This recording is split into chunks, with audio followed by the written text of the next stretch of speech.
What the hell is that?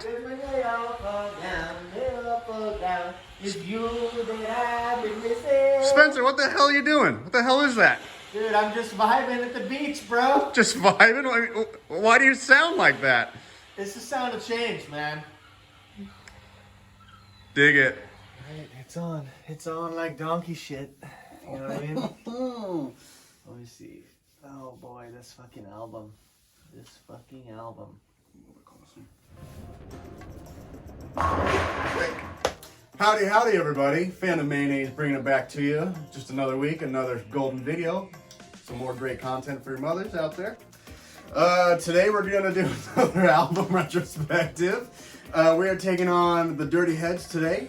Most people probably know them for their first couple albums that came out, or like in your 1077 rants. Right. You remember they used to play Lay Me Down featuring Rome all the time, and so that was my first introduction to this band. I have seen them live a couple times, which is what makes this album that we're going to do. It's Sounds of Change. It came out in July 2014. What's cool to me about this album, seeing them live twice. When I saw them live the first time, this album wasn't out yet. So I got their full reggae, white boy reggae music that everyone knows them for. And when I went and saw them the second time, I'm expecting a lot more of that. Yeah. And all of a sudden, this electronic pop album is what they're playing. And I was like, I was not ready for this. I was like, I'm at a Revolution, Stick Figures, and Sublime and Dirty Heads concert. I'm expecting this to be very easy peasy. And no, this came out. It was like a rave out there. So, jumping in, Sounds of Change. I wanted Spencer to review this one. I've listened to a few of the songs on there, and so definitely, it's a huge change for these guys, going from reggae to electronic pop. Yeah, we wanted to do this one because it's atypical for this genre. Yeah. And so, we wanted to see what we thought. It's, it's kind of funny because there's the whole, like, white boy reggae music where they just try and rap, and it's basically like hip-hop rap, but instead of focusing on, like, the money and women part, they just solely marijuana. And I usually can't stand any of it, but for some reason I really love the Dirty Heads. I don't know. Yeah. They're just catchy and fun, and I don't know. Their stuff is, I think, really cool, relaxing stuff. Yeah. And so this comes out, and I'm listening to it because I haven't listened to the full album ever until we decided to do this. I had only heard My Sweet Summer Is Gone or whatever. My Summer Is Gone or whatever. Okay, yeah. And so to me, this album has... I'm very mixed on it. It has some like high points in my opinion and some very low points. There are songs on here that remind me of when like Mac Miller first came out or Watsky first came out, with just like these fun party songs. Right. And then there's some songs that sound like they could be on Coldplay's newest album. Sure. I only like one song off of this album. I think that there's like such an identity crisis in this album. Yeah. Where the Dirty Heads, like you're saying, they've always had that kind of like, white kid, like stoner reggae. Yeah. And that's approachable. Yeah. But they have always, like, especially in their second album, they had songs like that one that's You Better Dance All Night or whatever. Yeah. Where they're kind of like pushing the limits of that genre, where they're doing a little bit of more pop stuff. Yeah. And that's kind of what I feel like, that's what I knew them for. It's kind of a little bit of a poppy kind of reggae. And this just like disappointed me on every level.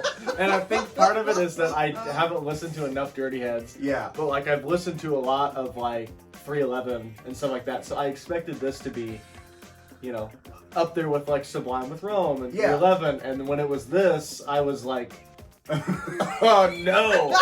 No. Well, and see, that was me when like I said, when I went to that concert. And I went with Steve Scott, and like, I'm pretty sure I was introduced to this album through either him or Dylan Mills. And I was like, oh, this is different. But I don't know, they've always been, even their reggae is pretty pop reggae, Yeah. They know how to have like a catchy hook, a catchy chorus. Reggae is a very loose term to describe the Dirty Heads, but white drug. I don't really know how else to describe it. Yeah, I because it is like that. It's that, you know, genre sort of. Yeah. I don't know. But yeah, no, that's a good point. I'm not really sure either.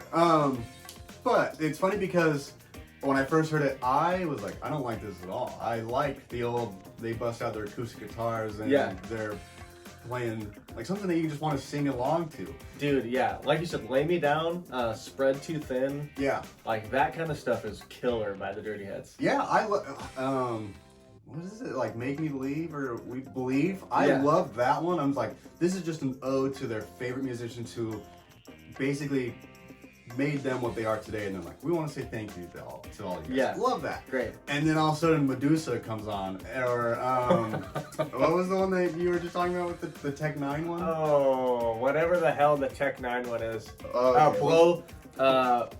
It's something about Burn Slow. Burn Slow. And so those albums come on, and right away I'm like, I don't really like this. Yeah. But then they get to the chorus, and I'm a little pulled back into the song. I'm not a fan of a single one of the features on here. The Tech 9, Be Real, or Ward 21, I could care less for that. No. And like, it reminds me of like today's pop music, where like Mia Cabello has Havana. Great song. And then all of a sudden she has some rapper come on and just ruin a whole verse. And I'm like, why? You don't need that. This is a great song without it. Or Dua Lipa's Levitating. Doesn't need the baby to be a good song. Right. And this is kind of what this reminds me of. Well, that's like modern music. It's like the labels want their records to sell. Yeah. And how do you do that? You bring somebody that can sell in this genre, like Tech 9, into the Dirty Heads, and then maybe you'll get cross purchases on, iTunes. Yeah. Oh, and I remember Tech 9 was pretty big at the time. And so it was a pretty big deal. And I hadn't ever listened to a Tech 9 song, and I listened to this one. I'm not going to listen to another one. Yeah. One of my buddies in college was super into that, like, chopper style rap. Yeah. And he is actually my roommate for a couple of years. And he loved Tech 9, went and saw Tech 9 multiple times, really big fan. So when I heard this song, it just brought me back to that, like, because like that style is made for specific people. Yeah. And the people that love it. Yeah. But like what we just looked at the lyrics. The first line in that song is not Tech 9, but it's the guy from the Dirty Heads, and he's like, first time we met, I was tripping balls. Oh my god, how juvenile can you get? Yeah. Like how. Well, I don't know. This one's filled with them. Ask me what I'm wearing. I said designer drugs. Lucy and the diamonds. Turn on the lights. Are blinding. I'll spit this last line and you can tell me Scott Weiland burn slow. Like, there are some. She's a model book that's great. Like, yeah. Some of this is lines that I feel like I could have made. But it shouldn't be in the Dirty Heads song. Yes. But I mean, see, that's where the Dirty Heads are weird. Is because they have always been like. They push out to different things a little bit more than, your typical band in that genre. So they're a Weezer of... I'm just kidding. Wow. I mean, I wouldn't go there. Yeah, I know. Unless we want another rant this week. Well, I don't know. It was kind of fun. Okay. So you said you liked one song on the whole. I did. I like the song Burials. Okay. Burial or whatever. Yeah. I think, and the reason why I like that song is it sounds the most like what I expected from a Dirty Heads song. Okay, yeah. And I think it actually has good reggae elements. The musicality it's nice to like at least hear instruments. Yes. And I thought that it was well done. There was no like bullshit. There was no like crazy feature that pissed me off. Yeah. It was just a solid song that would match, what Sublime and Rome or 311 or any of these other bands are doing. Yeah. That's what I expected to hear, and I think that's like the third track. Yep. So for a second, I was like, oh, okay. And then I think the Tech 9 song was after that. So that's the only song that I really like. And you know what? There were more on there. The song, let's see here. I think that Silence was okay. There were a couple, End of the World. That there were a couple that I thought were like okay. See, and that's where like my four favorites on this one are I actually really like My Sweet Summer, Burn Slow. I know you don't like that one. That's okay. Franco Wide, and Medusa. And the reason why I think I like those are because it's just a fun song. Like, you can turn it on. They are all fun songs. Yeah. I will admit, I drove home, so I listened to this a couple times over this week. And then today I was driving my car, like, sun is out, windows down. Yeah. Because I was like, this is the way I think they intend you to listen to their music. Yes. Cruising with the windows down, and so I did that, and they were like fun. Like, I never changed the track. Yeah. Like, it is fun, like, sunny day music. Well, it to me too, it's very, speaking to the maturity of the lyrics, it's not mature at all. Yeah. And like, high school me probably was very excited for this. Oh, like, yeah. Who doesn't love that? But as a matured, almost 30-year-old, closer to 30 than I am 20, you're like, this sounds like a lot. I just like to lay down and not do anything. And these guys are like, drugs. Do you know how old these guys are?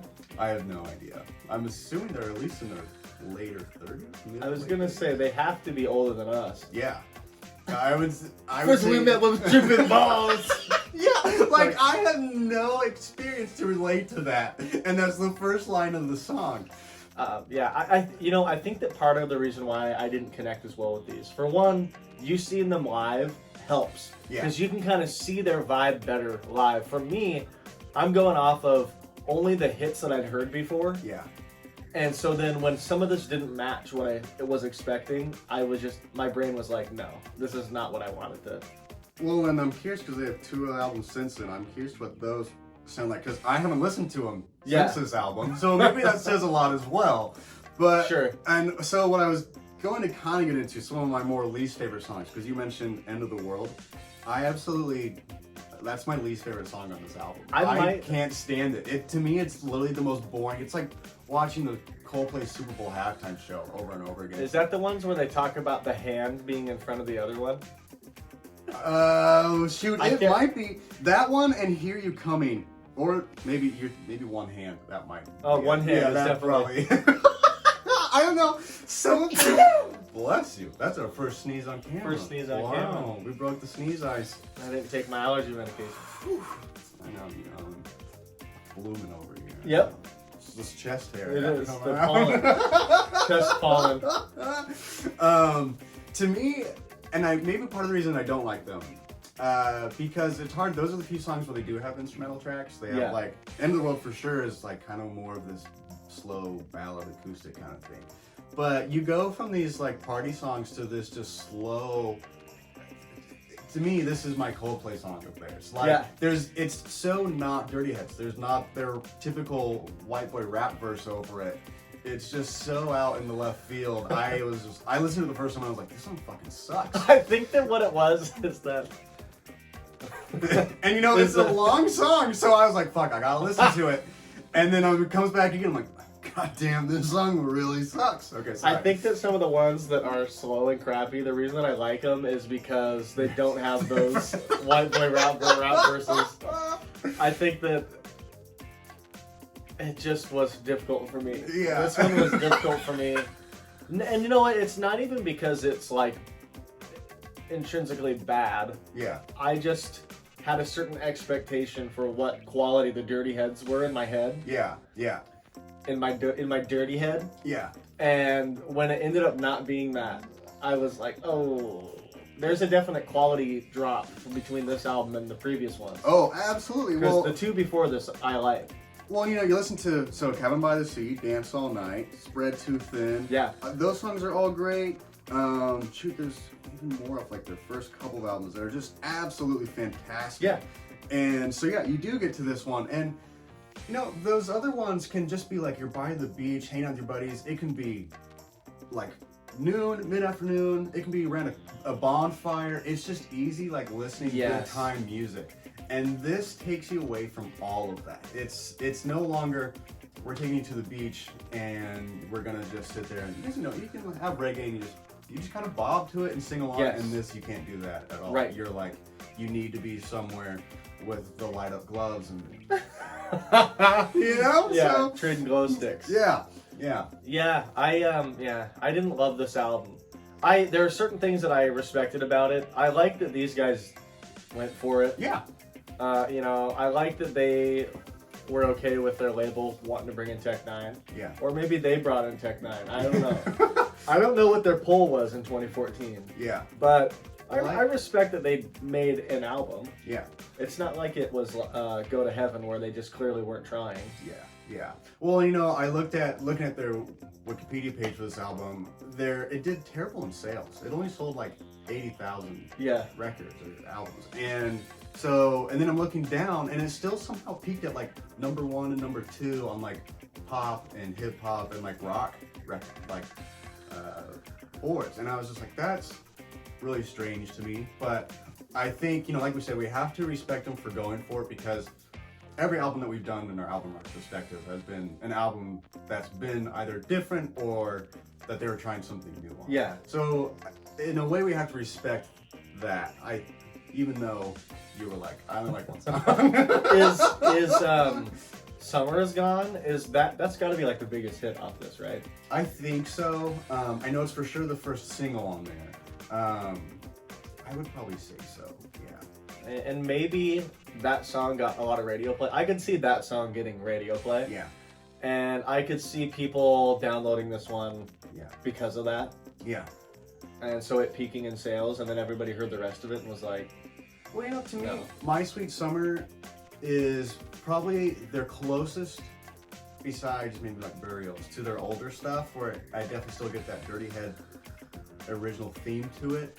And it's also probably the most radio friendly as well. Oh, definitely. It certainly is. The rhythm that goes through that sounds like a Dirty Head song. Yes. It's just kind of that basic sort of reggae rock, you know, basic rhythm. Yeah. With them having really catchy hook. Yep. And it's safe, and it's, Yeah. So what would you give this album out of 10 Dirty Heads? 10 Dirty Heads? Dirty Shrunken Heads? Dirty Shrunken Heads. Dude, I don't know, man. 10 joints. I don't want to hit this one too hard because I think that it's just not... I like a lot of this style and a lot of these bands. Yeah. I did not like this one. Yeah. But I respect that there's a group of people out there that probably really love this and wanted this, and so I'm gonna give it a 4 out of 10 Dirty Heads. Okay. I thought about doing 3. But okay. You know what? I think it's not horrible. It's just not for me. So like I said, I have some high points and very low points with this. I think the rest of the songs on here, I don't think I will ever listen to again, except for like my 4 favorites. And so with that being said, those 4 favorites on this album, the unfortunate part about it is there's a time and a place for them. Yeah. And where I want to give credit to those songs, I think I will probably give it a 6. Yeah. Because those 4 songs alone, to me, are something that I know I will turn on again. And honestly, sometimes I turn them on, like, ironically. I'll be driving in the car with my fiance, and I'll be like, I was so stoned, like I checked out Medusa. And I'm like, I gotta turn it on because this is funny. And so, like, I think I gotta give it a 6, just because from the time and the place, these songs are pretty fantastic. But it's definitely didn't live up to Dirty Heads. Yeah. But you know, I don't think I could give a Dirty Head album more than a 7 or an 8 in general. Yeah. So I don't think they're consistent enough. Yeah. But you know what? I think they're at the point now, and I also have not listened to their last 2 albums. Yeah. They probably have enough songs that if you go to a random Dirty Heads concert, they're gonna play everything you want to hear now. Yes. Yeah. So that's good. Yeah. No, I mean, like I said, both concerts I've been to have still been very entertaining. Just that last one really threw me for a loop. Because it just wasn't what you thought. Well, and it's funny because when they get to the electronic stuff, they don't like put down their guitars or anything. They still just hold them and then don't play. Oh, they didn't arrange it to be done acoustically? Some of them I think so, but some of them they were just like, bring up the guy on the... That's really sad. Yeah. So, and then, you know, they're all stoned up there, so they're all just wearing sunglasses. We're at WAMU, and it was like... Yeah. It was weird. Well, because some bands, they'll make like a digital sounding album. Like, look at like Maroon 5.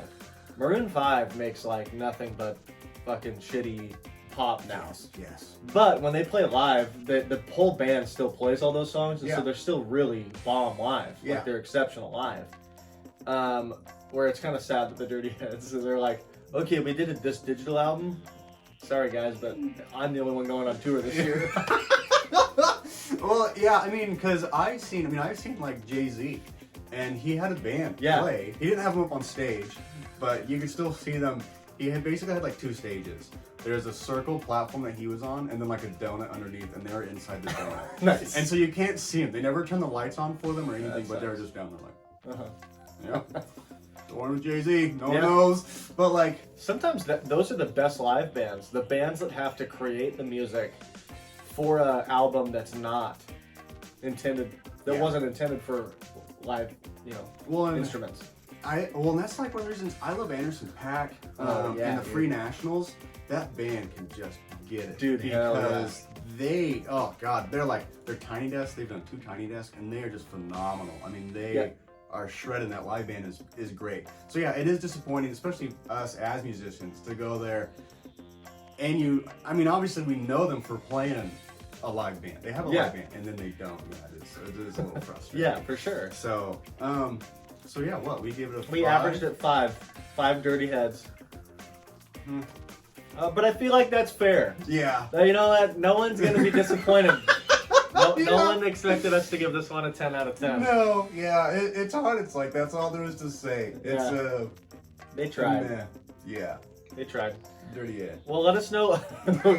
Let us know what you guys thought about it, because honestly, like I doubt many people have given the whole record a listen through. Yeah. So let us know what songs were your favorites. Obviously, we kind of disagreed on our favorites, so I'd be curious to know what you guys thought. Yeah. And hopefully you guys have a good summer. It's summertime. We're getting into the summertime here. So you know what? Just enjoy it. Throw on some old dirty heads. Reminisce. Throw back 2012, 2010. Yeah. Maybe even earlier. I'm not even sure when those first albums come out. Throw it back, relax, and have a good summer. Have a Mayo day. Mayo. And we met, I was tripping balls, Jeffrey shit right to these walls, crawling, even the daytime calls, hibernate animals. Next night out when I'm feeling great. I don't think that I really quite understood. She's a model, punk, that's great. This song? Okay, I'm sorry, go ahead. It's funny. It's horrible. I do not like that song.